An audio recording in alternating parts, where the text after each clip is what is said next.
이러다가 공급 문제 생기겠는데 인구수는 줄지만 가구수는 급격히 늘어나고 있고 지방의 대학 졸업한 친구들도 일자리 찾아서 탁구 수도권으로 몰려오는 상황이니 또 낙후된 아파트 말고 나도 새 아파트에 살고 싶다는 니즈 있기 때문에 또 공급해야 되는데 그동안 못하고 있던 규제는 완화해 줄 테니 알아서 합의해서 진행하시면 우리가 뭐라 안 하겠다. 이게 이제 정부가 공급 부족을 지금 걱정하고 있다라는 시그널이죠. 우리나라 경제가 좋아야 되는 게 뭐 가장 중요한데 그렇죠. 뭐 작년이죠. 작년은 뭐 사실 좀 힘들었었던 것 같은데 올해는 조금 뭐 그래도 좀 반등의 여지가 좀 있을까요? 작년 경제를 저는 선방했다. 그 정도면 선방이다. 네. 네. 올해 경제는 수치상은 작년보다 낫다. 네. 그런데 체감은 작년보다 어렵다. 좀 설명을 해주셔야 될 것 같아요. 수치가 좋아진다라는 건 경제 성장률이라든가 수출입 성적표라든가 물가 상승률 네. 이런 것들은 컨디션이 많이 좋아질 거예요. 왜? 반도체 경기가 좋으니까요. 우리나라는 수출에 있어서도 그렇죠. 그리고 뭐 경제 성장률에 있어서도 반도체가 차지하는 비중이 절대적이긴 해요. 그러다 보니 반도체 경기 좋아지면 전반적으로 수치상의 안정감은 꽤 가질 수가 있고요. 물가도 물가 상승률이잖아요. 너무 많이 올랐잖아요. 네. 그러니까 상승률은 좀 낮아지겠죠. 그래서 그런 것들에 대한 수치는 분명 좋을 거예요. 근데 체감은 왜 안 좋으냐? 내수가 안 좋을 거예요. 수출 중심으로 한 기업들은 나름대로 견실한 회복세를 보일 것 같은데 내수를 기반으로 한 대표적인 업종 바로 건설, 부동산 네. 여기 좀 걱정이 되고 그 다음에 식품이라든가 이런 쪽도 지금 걱정이 많이 되는 편이에요. 그러다 보니까 내수를 중심으로 하는 업종들이 아마 우리 많은 분들이 직접적으로 체감하는 업종이다 보니 그래서 그런 부분에 대해서는 걱정을 좀 우리가 슬쩍 해야 될 상황이 됐다 이렇게 말씀을 드리고 싶고 네. 특히 제가 요즘 걱정이 많이 되는 건 우리나라에서 그래도 견실한 회사 다니고 있네라고 부르는 분들이 상당히 많이 구조조정을 지난 연말 그리고 올 초까지 계속 할 것 같아요. 네. 그러면 이거는 허리 역할을 하는 사람들이 주저앉는 것이기 때문에 경제에 미치는 악영향은 더 커요.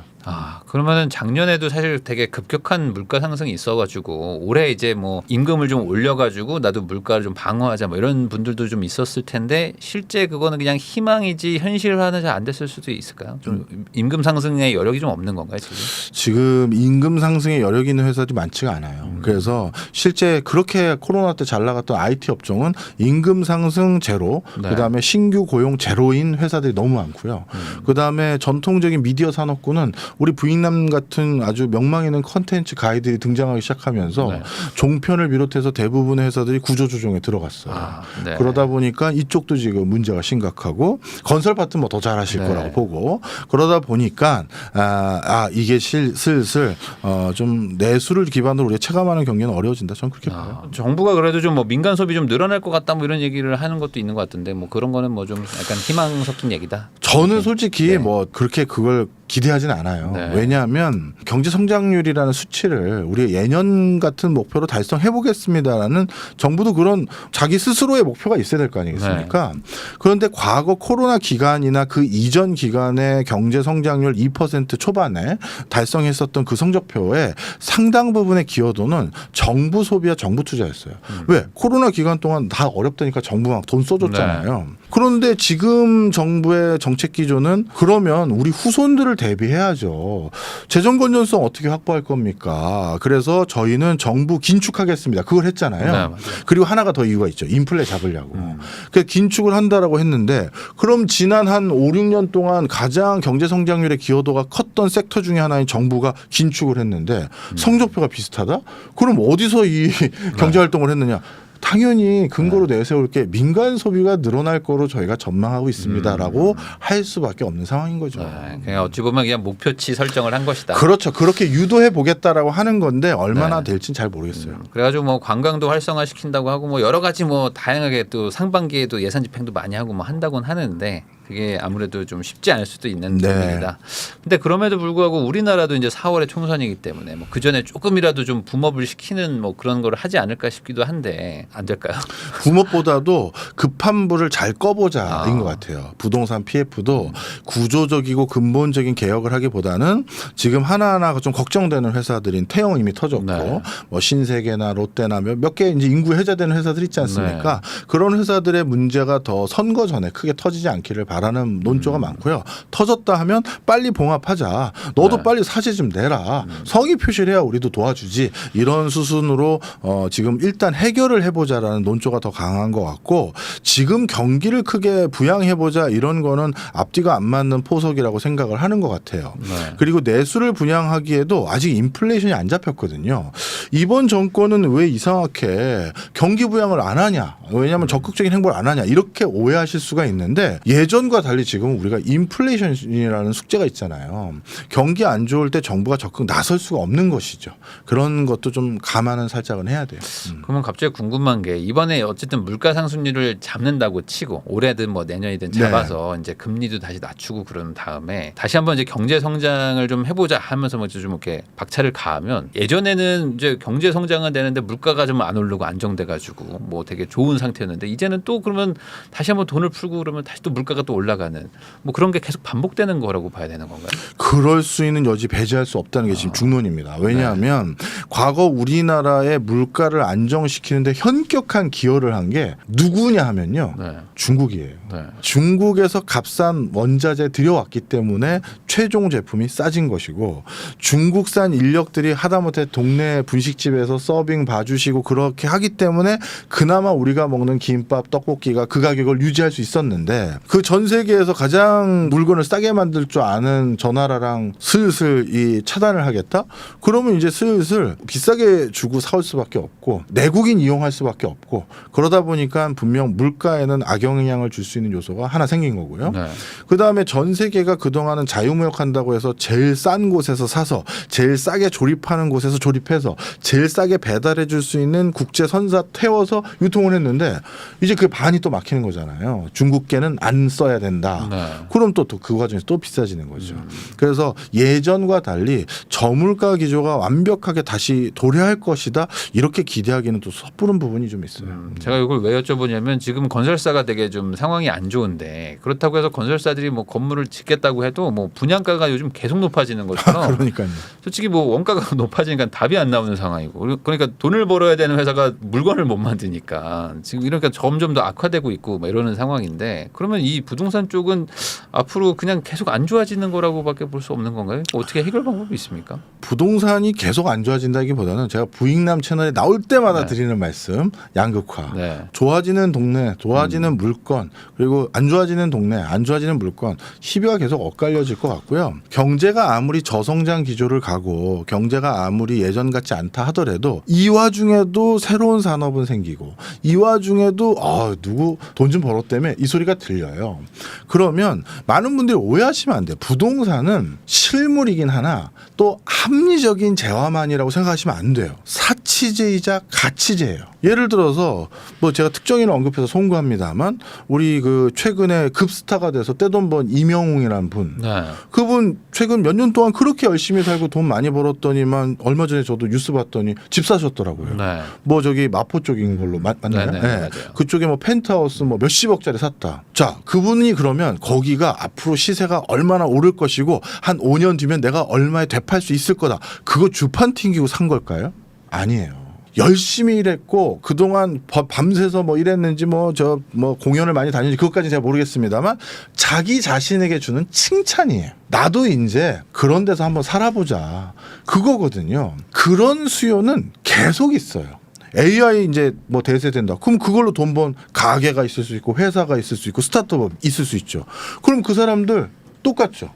나도 이제 번듯한 동네 가서 번듯한 아파트에서 살고 싶어. 그거는 그냥 인간의 본능이에요. 잘못했다고 얘기할 수도 없는 거고. 그러면 그런 사람들을 위한 그들의 눈높이에 맞는 새로운 주거단지 계속 공급을 해야 되는 거예요. 그래서 그런 것들의 시장에 부합하는 거는 계속 꺼지지 않습니다. 제가 요즘 재미있는 체험을 해서 많이 여기저기 돌아다니면서 말씀드리는 게 하나 있어요. 얼마 전에 대만 출장을 갔다 왔었는데 사실 많은 분들이 우리나라 부동산 흐름 보실 때 일본과 비교 많이 하시잖아요. 네. 저는 개인적으로 일본과 비교하면 좀 안 맞는 게 많이 있어요. 일본은 내수 시장도 억 이상의 인구가 있기 때문에 크고 뭐 일본의 엔화도 기축통화고 네. 뭐 경제 구조에 있어서도 우리나라처럼 가계 부채가 많은 것이 아니라 일본은 국가 부채가 많고 좀 다른 면이 많아요.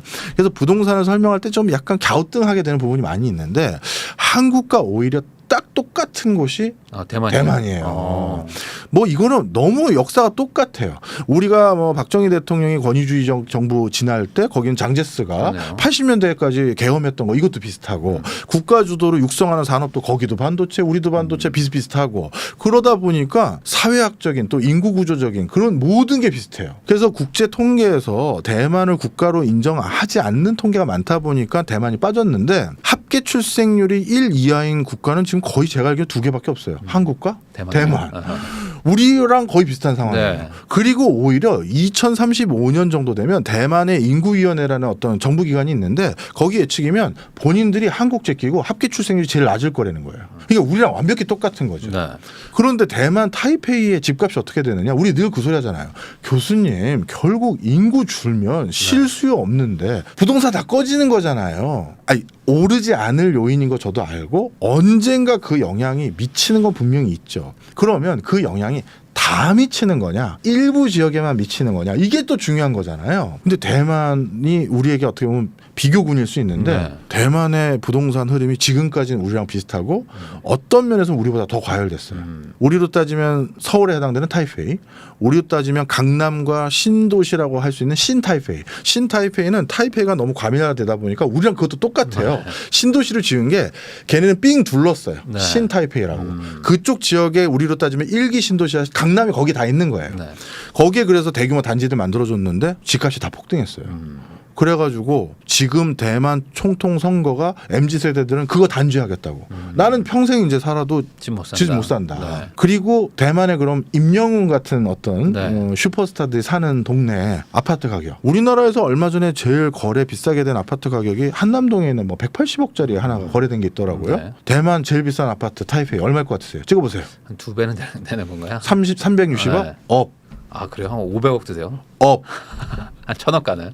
780억. 780억. 네. 아. 그래서 이거는 합리적인 게 아니라 계속 네. 말씀드리잖아요. 그냥 나 돈 평생 쓰고도 모자랄 정도로 돈 있어. 그러면 내가 가장 많은 시간을 보내는 내 집에 남다르게 투자하고 싶은 거는 그냥 인간의 욕구예요. 그게 떨어지느냐 마는지 평가할 필요 없어.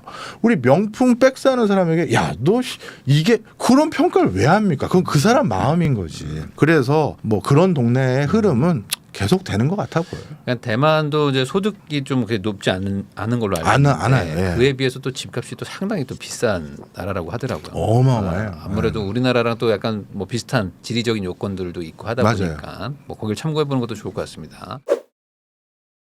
그럼 아까 제가 잠깐 여쭤보다가 이제 말았는데 그 부동산 PF 있잖아요. 네. 그거 이제 한번 이렇게 영상을 다루면은 두 부류인 것 같아요. 그래도 네. 이게 국가 경제를 위해서는 좀 뭐 도와주고 살려야 된다 그런 얘기도 있고 또 반대로 편에서는 아니 지금 뭐 좋을 때 돈 잘 벌어놓고 지금 이렇게 힘들어 한다고 해서 다 살려주면 되냐 이거는 망할 건 망해야 된다 뭐 이런 얘기 하시는 분들도 있는데 지금 이 부동산 쪽 PF가 좀 심각하기는 한 건지 그리고 이게 터지게 되는 게 과연 우리한테 좋은 건지 아니면은 뭐 이걸 또 마음에 안 드는 부분이 있더라도 뭐 이렇게 세금을 투입해서라도 막아야 되는 건지 이걸 좀 설명해 주시면 좋을 것 같습니다. 앞서 말씀 주셨던 두 가지 의견, 그 두 가지 의견이 다 맞는 거죠. 어떻게 하나만 맞겠어요. 우리 늘 그런 거 아니겠습니까? 성장도 해야 되는데 분배도 해야 되고 네. 분배도 해야 되는데 성장도 해야 되고 마찬가지예요.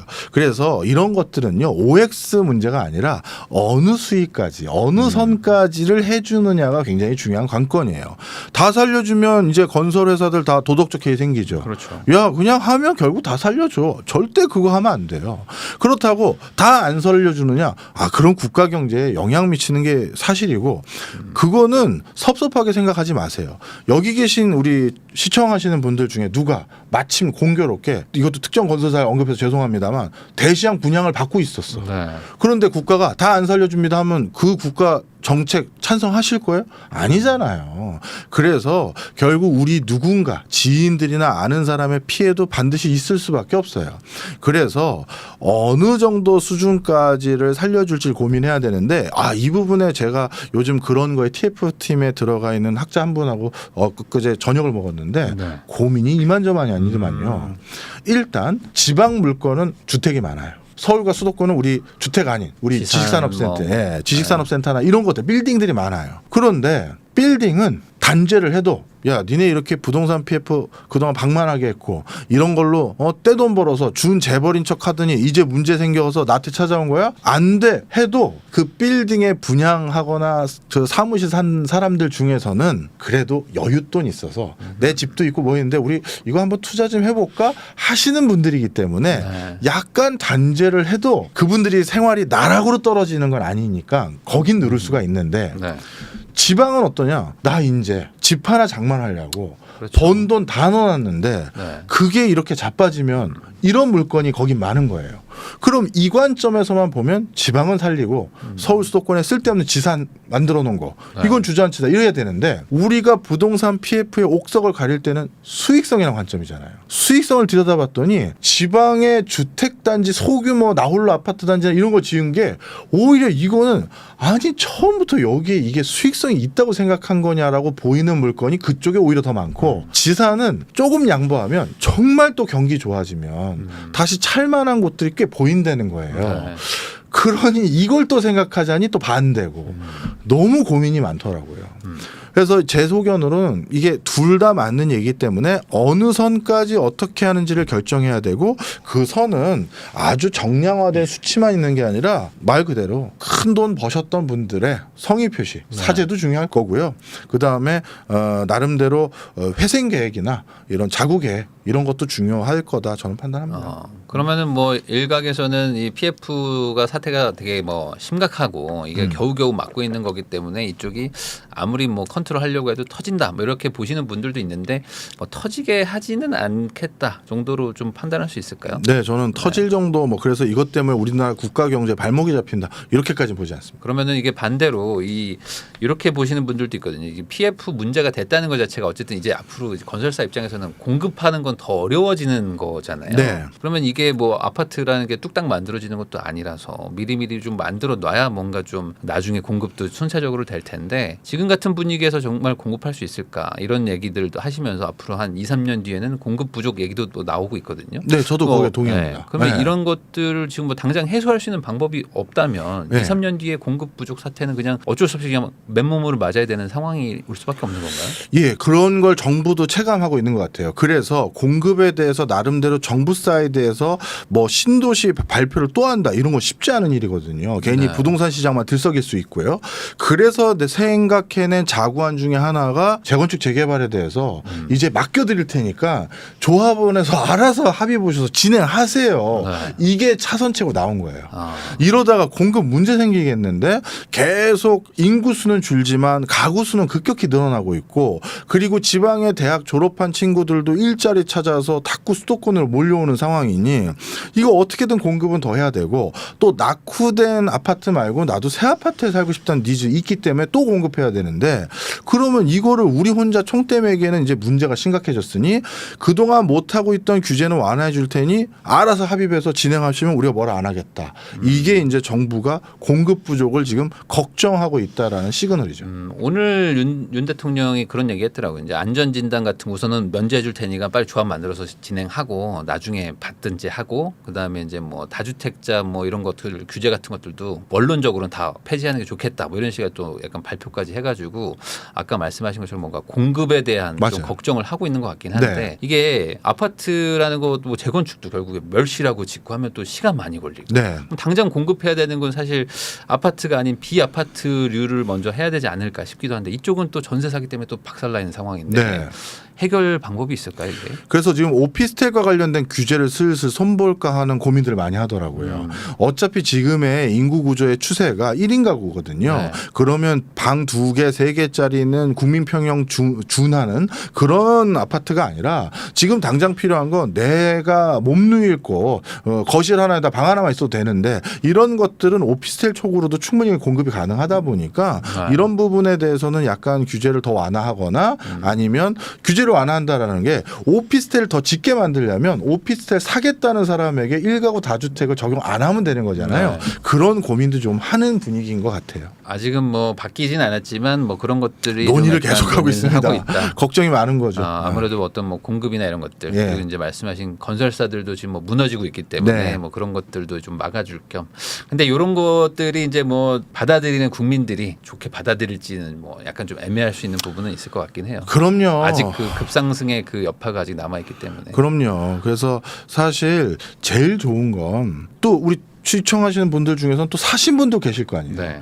그냥 너무 급상승한 건 다 동의하는 일이잖아요. 그게 국가 경제에 위해됐다는 것도 다 하는 일이고.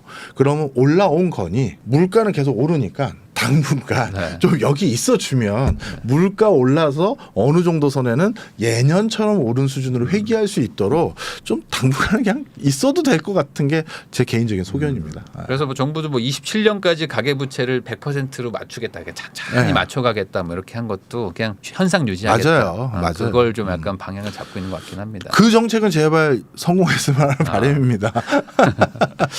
네, 그러면은 이제 마지막으로 이제 올 또 네. 초기 때문에 또 네. 새해 또 초반에 또 이제 어쨌든 한 해를 좀 준비를 해야 되니까 뭐 부동산 특히 이제 뭐 투자 뭐 아니면 이번에는 좀 내 집 마련하겠다 이런 생각하시는 분들도 시청 많이 하시니까 이런 분들이 고려할 수 있게 올해 부동산 시장의 뭐 변수 가장 뭐 중요한 변수 같은 거 뭐 몇 개만 꼽아주시면 좋을 것 네. 같습니다.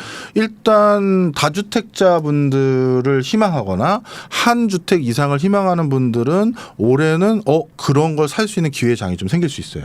그러니까 지방의 인구 소멸 지역에 하나 더 사는 건 다주택자로 앉혀줄게라든가 네. 지금 하여튼 건설 경기를 살리고 지방 소멸을 막기 위해선 누가 집을 더 사야 되는 상황이 되겠는데 돈을 아직 마련하지 못한 사람에게 돈을 더 사라고 하기는 방법도 있겠지만 일단 돈 있는데 못 투자하고 있던 사람에게 건설도 살려야 되고 지방 소멸도 막아야 되니 살려면 사쇼 재건축 재개발하려면 하쇼 이런 형태로 진행되는 게 있으니 다주택자들은 뭔가 요 기회를 잘 활용하실 수 있다. 그리고 두 번째 실수요자나 생애 첫 주택을 구입하는 분들에게는 정부에서 확실히 얘기한 것 같아요. 지방 소멸 지역으로 가시든지 아니면 애를 낳으세요.